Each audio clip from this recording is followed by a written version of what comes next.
મારી પાસે આ જે ભોગ બનનાર દીકરી છે એના મિત્ર સાથે આવેલી હતી અને પોલીસને આવીને જાણ કરતા કે મારી સાથે આવું કૃત્ય કરવામાં આવ્યું છે એ બાબતે અમને ઘટનાની તાસીર આવતા અમે લોકોએ સામેવાળા એના મધર ફાધર અને જે આરોપી છે એની પૂછપરછ કરતા અને ખરાઈ કરતા આ ઘટના ધ્યાને આવતા અમે ગુનો દાખલ કર્યો છે। પોક્સો એક પ્રમાણે આ ગુનો દાખલ કર્યો છે, જેની અંદર આ જે દીકરી છે સગીર વયની છે અને એના માતા પિતા અવારનવાર એક ગુસ્સો કરતી, ચીડાઈ જતી। તેમના માતા પિતાને લાગ્યું કે કોઈ પૂજારી દ્વારા પૂજા વિધિ કરાવડાય તો મારી દીકરી પૂજા વિધિ પછી આનો ગુસ્સો શાંત થઈ જશે અને શાંત સ્વભાવની એને એના જે નાના મોટા એના સ્વભાવમાં બધા પ્રોબ્લેમ છે સારા થઈ જશે। એ બાબતે પછી એના પૂજારીને એના મમ્મી પપ્પાએ જ કીધું હતું કે તમે અમારા ઘરે આવીને દીકરીની પૂજા કરો અથવા તો કોઈક એવી વિધિ કરી દો। તો આ પૂજારી દીકરીના કહેવા પ્રમાણે 2 વખત આવેલા છે અને પહેલી વખત આવ્યા એટલે આ દીકરી ગભરાઈ ગઈ હતી ને એવું લાગ્યું કે જો મમ્મી પપ્પાને કહીશ તો પછી મમ્મી પપ્પા મને મારશે, કારણ કે પૂજારી પણ એને ધમકી આપતો હતો।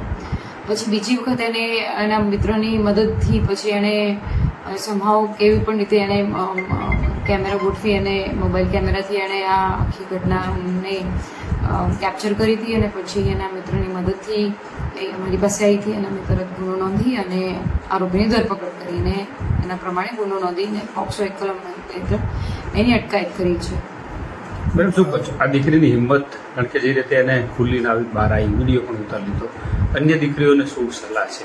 બિલકુલ આ મા બાપ માટે પણ એક લર્નિંગવાળો કિસ્સો છે, દીકરીઓ માટે પણ છે। તમારી સાથે કોઈ આવું કૃત્ય થતું હોય તો તમે ખુલીને બોલો। આવા પિશાચોને, આવા ખોટા માણસોને જેલના સળિયા પાછળ મોકલવા જોઈએ, એમના વિરુદ્ધમાં ગુનો દાખલ થવા જોઈએ। સાથે સાથે જે મા બાપ છે બાળકો સાથે, નવી તમારી ટીનેજર જનરેશન છે એની સાથે હેલ્ધી કમ્યુનિકેશન રાખો, એ તમને કહી શકવા હોવો જોઈએ।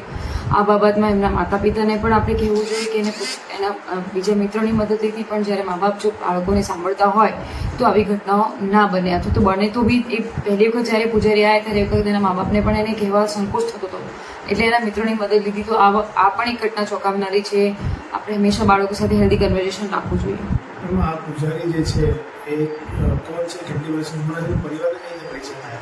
લગભગ આ નાનકડું કોઈ મંદિર છે એવું અમારા ધ્યાને છે અને આ પરિવારના જે એના દીકરીના પિતા છે એમને ઓળખતા હતા દૂરથી, એટલે બહુ નજીકથી નહોતા ઓળખતા પણ વાયા ઓળખતા હતા। તો એમને લાગ્યું કે ઘણા બધા લોકોના કામ થયા છે તો અમારી દીકરીનો સ્વભાવને પણ શાંત કરી દેશે અને એમનામાં દીકરીમાં જેટલી બધી ખામીઓ છે બધી સારી થઈ જશે। એ બહાને એમને ઘરે બોલાવતા હતા અને ઘરે બોલાવ્યા પછી અલગ રૂમમાં લઈ જતા હતા। એટલે પછી આ દીકરીનો વિરોધ કર્યો અને બીજી વખતમાં એને પુરાવા એકત્રિત કરેલા।